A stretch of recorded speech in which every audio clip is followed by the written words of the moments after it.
February 22, 2026.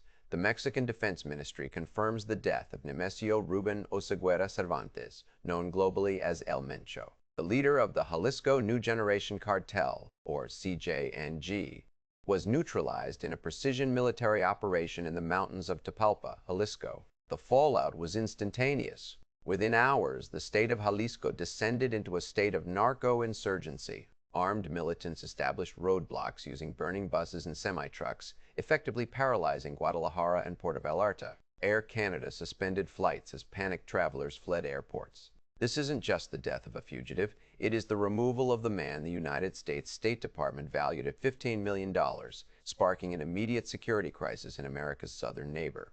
To understand El Mencho is to understand the evolution of the Mexican underworld, from a shadow industry to a paramilitary state. Born in 1966 in Michoacán, Oseguera began his career not as a criminal, but as a police officer in Cabo Corrientes. By the 1990s, he had shifted into the drug trade, serving time in United States federal prison before being deported. The turning point came in 2009. Following the fragmentation of the Mencho cartel and the death of Sinaloa Lieutenant Ignacio Nacho Coronel, Oseguera filled the vacuum. He founded the CJNG, a group defined by a departure from the old guard logic. Historically, cartels were subordinate to official political authority under the long-standing PRI regime. El Mencho inverted this, building a private army that treated the state as a peer competitor rather than a silent partner. The CJNG's rise to dominance was powered by four specific mechanical shifts. First, technological escalation. Second, transnational logistics. They seized control of the Port of Manzanillo,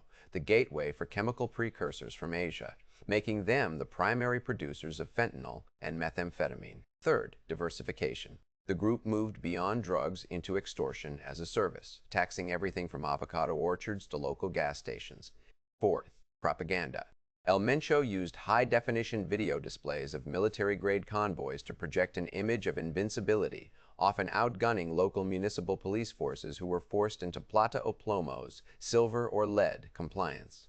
The death of El Mencho reveals a deep strategic divide in international security. On one side, proponents of the kingpin strategy, largely supported by United States law enforcement, argue that decapitation is essential. Their objective is to dismantle the logistics of criminal enterprises by removing the charismatic center, arguing that no organization can maintain efficiency while under the pressure of constant leadership turnover. Conversely, critics of this strategy, including many Mexican sociologists, predict a Hydra Effect. They argue that removing a central figure like Oseguera does not stop the drug flow.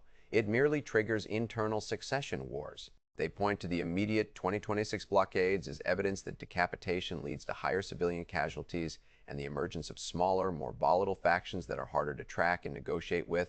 Looking forward, three developments are certain. First, the CJNG faces an internal power struggle between El Mencho's surviving lieutenants and the Quinnies, his financial wing. This transition period typically results in a spike in localized homicides. Second, the 2026 FIFA World Cup, with matches scheduled in Guadalajara, is now a primary security concern. FIFA and international tourism boards are facing immense pressure to reassess safety protocols. Finally, the political tension between Washington and Mexico City will intensify. With the United States designating the CJNG as a foreign terrorist organization, the killing of El Mencho may be seen as a victory.